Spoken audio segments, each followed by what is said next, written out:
So we've had multiple prep calls, lots of conversations, and then we were talking last night, and we're like, maybe we just throw all that out and start fresh with some new ideas, which actually makes a lot of sense because this is going to resonate with a lot of people that are in the audience. We were talking about one of the gaps, one of the things that are missing from our understanding of renewables and companies' footprints is that there's a shortage of standardized data to know what exactly companies are doing and what the impact is. But Pavan, maybe you could start us off and tell us a little bit about what GIST does, and then we'll talk about how that integrates into larger technology solutions.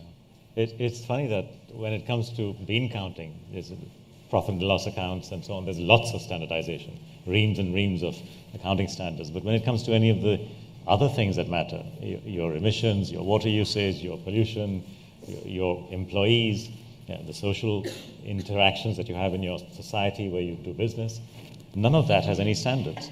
And actually that's a huge problem, but that doesn't mean we can't calculate them. We already do. My company GIST covers 14,000 listed companies, and we estimate their impacts across all of these things.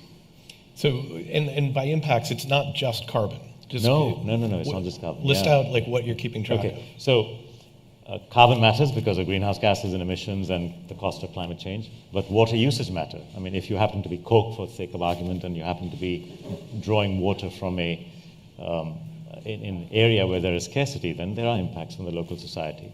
If you are a cement factory, a Holcim, for the sake of argument, and you are emitting SOx, NOx, PM2.5 particles from your chimneys, and your factory happens to be somewhere in a populous country like China, there will be impacts on human health. There will be air pollution impacts. 8 million people every year die because of air pollution, and there's a lot of disease costs associated with that. So how much is the health costs of a cement company with 15 factories? We can actually work that out based on wind speeds, wind directions, ambient intensity increases, the WHO database of correlation between ambient intensity increases and cardiovascular and respiratory diseases and so on. There's a huge amount of science here which goes into it. I mean, I think my company developed this methodology and the data that goes with it.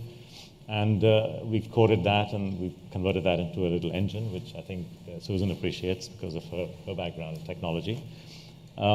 It took something like 300 person years to get all of these various impacts, the soil pollution, the water pollution, the air pollution, the waste, converting that into air if you're incinerating, or into land-based pollution if you're landfilling it and so on. There's a lot of work that goes on. It's just basically a labor of love.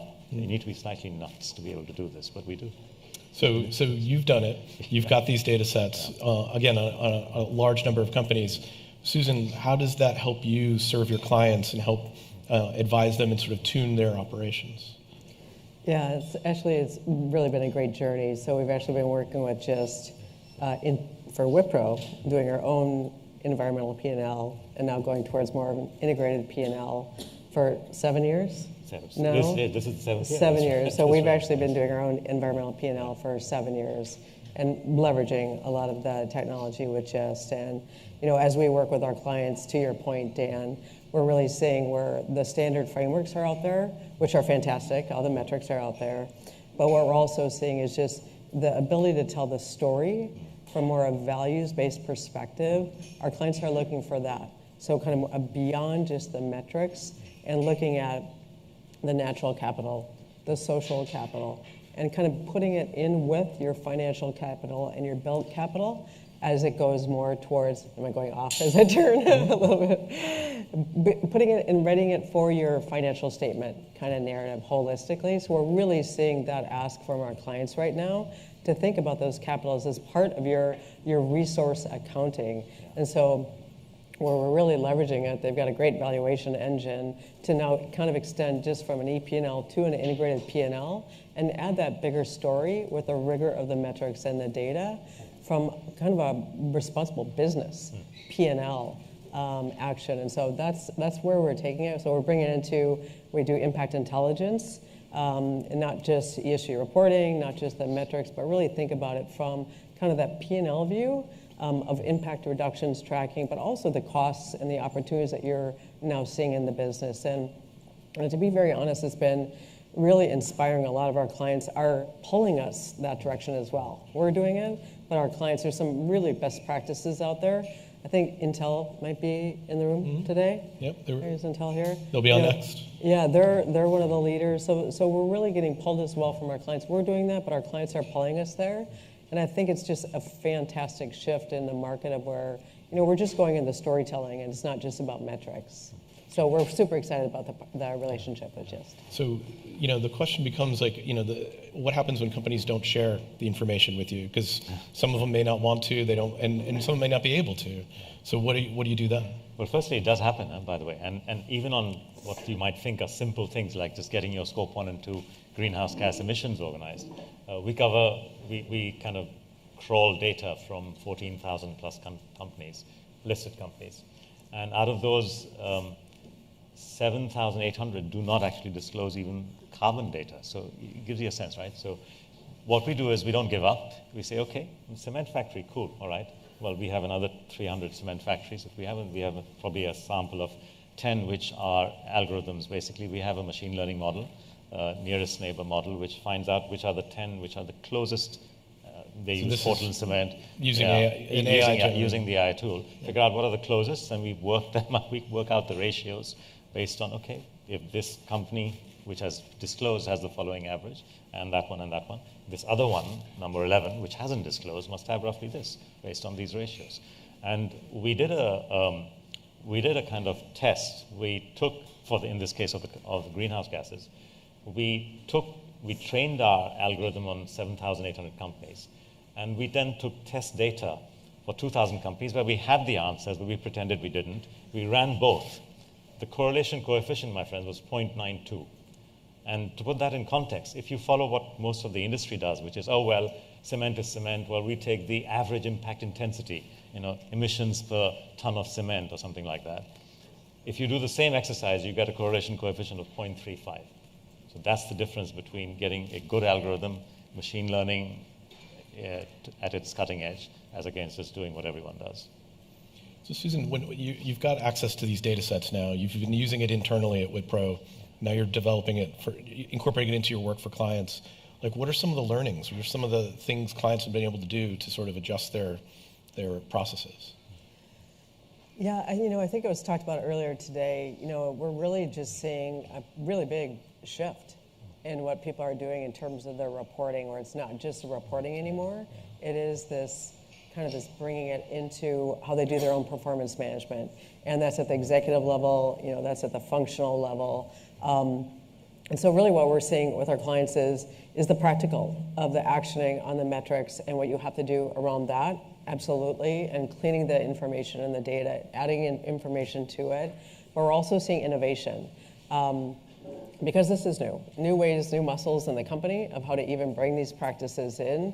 We're seeing a lot of the companies set up both kind of operations, that very practical, get things done, but also innovation labs. And in those innovation labs, bringing these in, and that's where really kind of bringing the infrastructure in, but bringing not just that, but the processes, because this doesn't go without teaching new ways of doing decision making across the board. So lots of training that goes with that. That's mostly what we're doing, and then showing what we're doing ourselves. We always share kind of what we're doing. Yeah. So it's definitely shifting in front of us. So one of the things one of the things I expected just to do, which you say that you don't do, is actually rank companies. And you kind of, we were talking yesterday, and you kind of thought that might be a trap that a lot of companies fall into. Talk to me a little bit about the rankings process. Yeah, there are ratings and rankings. I mean, I think everyone's familiar with the world of ESG. There are more than, when I last counted, that was like 3 years ago, there were more than 600 different ESG rating methodologies. I'm sure there are more by now. But the problem is they don't do what we do. They don't work things out using physics, chemistry, and maths. And they don't then value the results, getting economics out of that. So this is the problem. And a lot of these, like I talked about a cement company, right? Air pollution, SOx, NOx, PM 2.5, etc. If a typical ESG rating person is asked, well, what's how do you rate the air pollution of this company? Say, 4 out of 5. Oh, no, I know Dan, nice guy, he's a CEO. Maybe 3 out of 5. And then what is the total? 42 is the rating. What does that mean? I mean, if I'm the operations head of the cement company, what am I supposed to do with 42, right? I need to know which of my 15 factories has a problem. Yeah, that's right, exactly. Yeah, life, the universe, and everything. Oh, you've seen Hitchhiker's Guide to the Galaxy. Good man. Yeah. Yeah. So, but that's the thing that we don't want to go that route at all. People, by the way, do, and I believe a major U.S. magazine, I'm not allowed to say who, but next week will come out with a list of the greenest U.S. companies using impact methodology. But yeah, so it can. And is that going to be a good list or a misleading list? So it's a list which doesn't have many of the companies who pretend to be really good because they win prizes on ESG ratings, right? But and that's fine. So I think truth is slowly coming out, which is nice. I think. Yeah. So Susan, knowing Wipro a little bit, this seems like part of a larger conversation that we've had before, which is that the process of digital transformation itself helps businesses become more sustainable. Can you talk a little bit, and that's a conversation you've been having for many years now. Can you just explain a little bit about how that fits on that continuum and how this is the next step of that process? Yeah, it's like we've been talking about all day, this is shifting in front of us so fast. It's really exciting to be part of it. I think that just keeping in mind, the history of sustainability and technology goes back, 15 years. It's primarily done in the business, for the most part, not technology so much, traditional technology, because that's where the domain expertise was. And so they really ran, and thank goodness, have been standing up a lot of the data that we do, the data that we share, the metrics, the tracking, the collaboration across industries has been done in the business historically. And so over the last 2 years especially, we've seen that shift to the enterprise. As scalers, we're seeing that shift into the IT functions in the business. And so that shift is literally happening in front of us right now.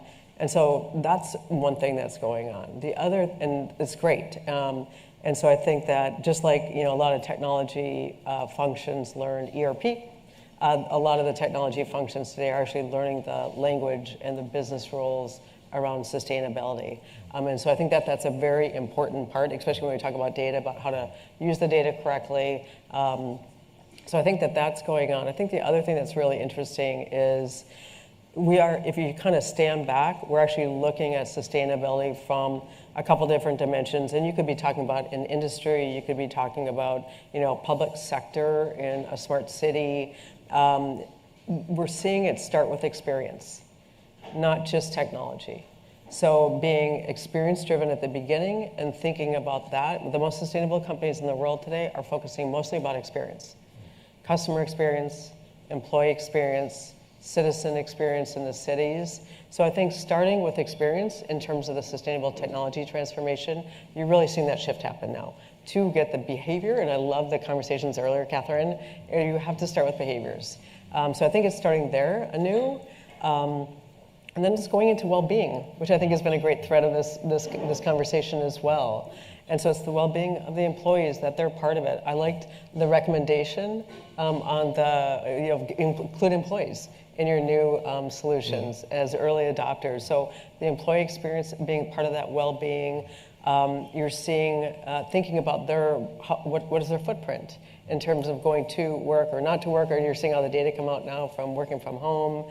So I think that experience, and then the well-being services that support them, that could be transportation, access to healthcare, access to education, that's all part of sustainability and technology. The next big area that we're really seeing in terms of technology and sustainability is the responsibility and resilience. I would say that's probably one of the biggest trends that we're seeing right now, is where we've been in this kind of organizing and measuring and getting the data ready for having our ratings and access to capital. You're really seeing it shift to risk and adaptation and resilience. And that's the big wave that's coming. And I think that shows up as how are you doing with your natural resources?